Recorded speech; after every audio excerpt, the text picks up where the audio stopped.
আসসালামু আলাইকুম everyone, welcome to my another video. আজকের পর্বে দেখাবো সবার প্রিয় এবং প্রত্যেকের ঘরে থাকে আলু দিয়ে মুরগির মাংসের ঝোল।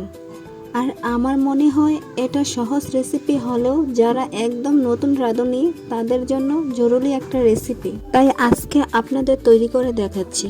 এখানে আমি 2টা সোনালী মুরগি নিয়েছি। এগুলার ওজন প্রায় 3 কেজির মতো আছে। রেগুলার সাইজে এই মাংসগুলো কেটে নিব। আপনারা চাইলে দেশি মুরগি দিয়েও এভাবে রান্না করতে পারেন, একদম বোঝা যাবে না যে এগুলা সোনালী মুরগি। মাংসটা ভালোভাবে ধুয়ে পরিষ্কার করে পানিটা ঝরিয়ে নিব। একটা বলের মধ্যে আমি মাংসটা নিয়ে নিচ্ছি। একটা প্যানের মধ্যে দিয়ে দিব আমি 1/2 কাপ পরিমাণ তেল। এখানে আমি তেলের পরিমাণটা বেশি দিব না, কারণ আমি যে মাংসটা নিয়েছি এতে যথেষ্ট পরিমাণ তেল আছে।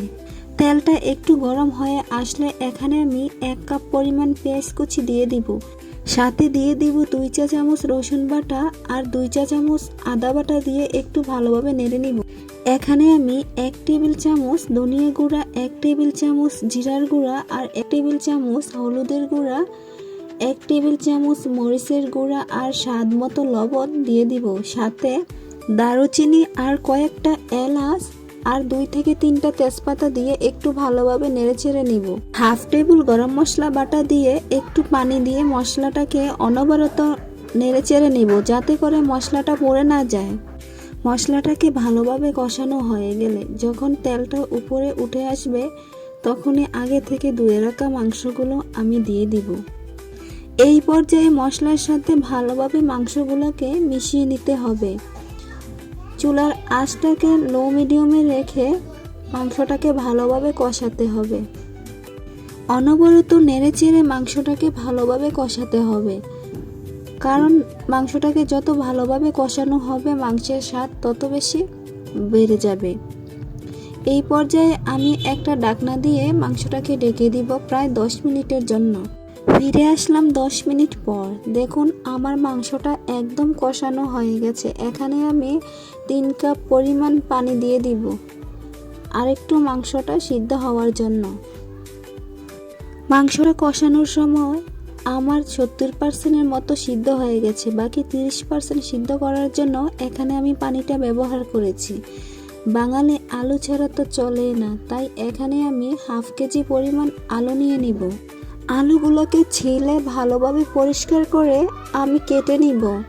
আলুগুলো কাটা হয়ে গেলে এগুলোকে আমি একটা প্যানের মধ্যে দিয়ে দিব।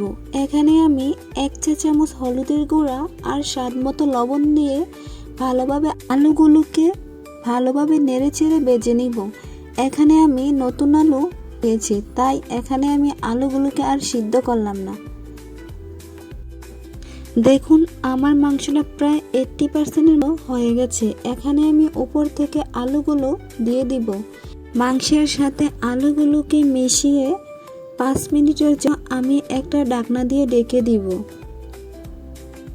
5 মিনিট পর রাঁধুনি মাংসের মশলার গুঁড়া দিয়ে দিব 1 চা চামচ। উপর থেকে ভালোভাবে ছিটিয়ে দিয়ে একটু নেড়েচেড়ে নিব, যাতে করে মশলাটা মাংসের সাথে মিশে যায়। এই পর্যায়ে আমার মাংস রান্নাটা একদম কমপ্লিট হয়ে গেছে। দেখুন দেখতে কত সুন্দর হয়েছে আর খেতেও ভীষণ মজার হয়েছে। একদম পারফেক্ট স্বাদে হয়ে গেল আমার আজকের এই সোনালী মুরগি দিয়ে আলুর ঝোল রান্না।